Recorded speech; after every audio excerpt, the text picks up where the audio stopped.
Bismillahirrahmanirrahim. Alhamdulillahi Rabbil Alamin. Au nom de Dieu, le clément, le miséricordieux, louange à Dieu, le maître des mondes. Dès l'instant qu'on parle d'islam, l'acte de Cheikh Ahmadou Bamba et l'acte de l'administration coloniale ne peuvent plus concerner le Sénégal ou concerner l'Afrique seulement, mais concernent la totalité du monde musulman qui est là, croyant, et de ceux qui n'ont pas les mêmes convictions et qui n'en s'arrêtent pas là, et qui œuvrent à tout moment pour que, quand même, détruire les croyances et les remplacer par autre chose. D'abord, sous quel angle donc, situé le 5 septembre 1895. D'abord, je le dis immédiatement, un cortège d'enjeux se présente devant moi.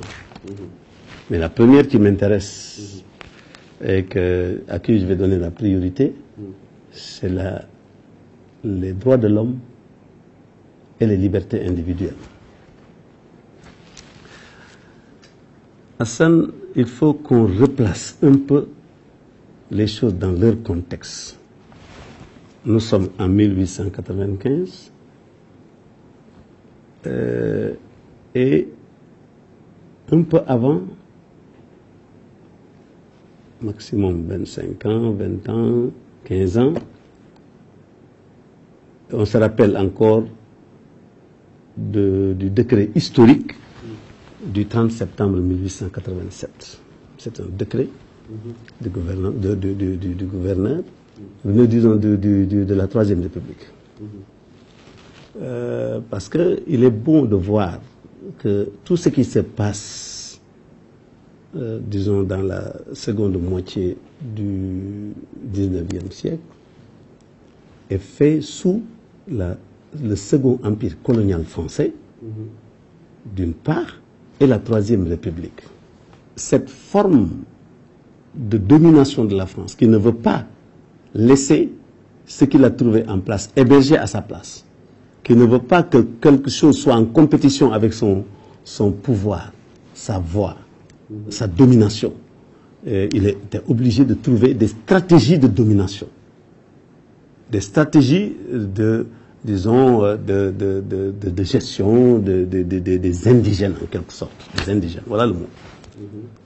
Donc, après avoir compris qu'en Algérie, il fallait créer une certaine confusion entre le pouvoir judiciaire et le pouvoir administratif, ils ont eu des résultats qui leur ont permis de transposer cela au niveau de l'Afrique. Au niveau de l'Afrique noire.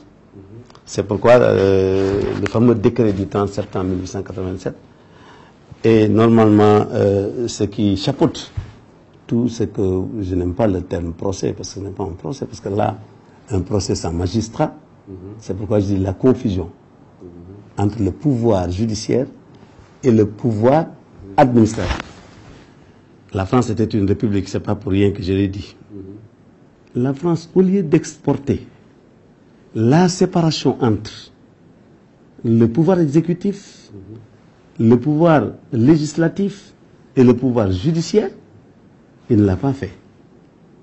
Il a pensé qu'il était suffisant pour elle de venir nous administrer sur le plan de nos libertés individuelles, sur le plan de nos droits humains, de nous administrer avec simplement un pouvoir administratif. Un commandant de cercle était simplement le juge. Il jouait le rôle de magistrat. Les juges de paix, c'était les différents administrateurs. On les choisissait parmi les administrateurs. C'est étonnant. Donc, comment un régime politique, un régime administratif ou politique puisse faire la loi sur des personnes qui ont des droits.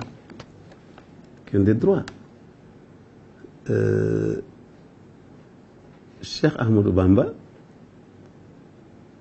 s'il était accusé, est-ce qu'il avait un avocat? Il ne l'avait pas. Il était arraché comme ça de sa famille. de sa famille. Est-ce qu'il pouvait pourvoir après le procès en cassation? C'est ça. Voilà une personne qui est là, qui est en train, je suis en train de jeter les jalons de l'injustice. De l'injustice. Parce qu'une injustice, elle continue tout le temps. Qu'on l'ait commencé dans la nuit des temps, elle restera toujours rétroactive.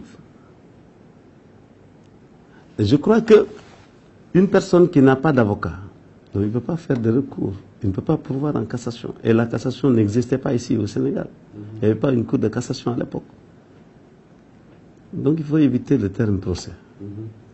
Donc c'était un conseil privé.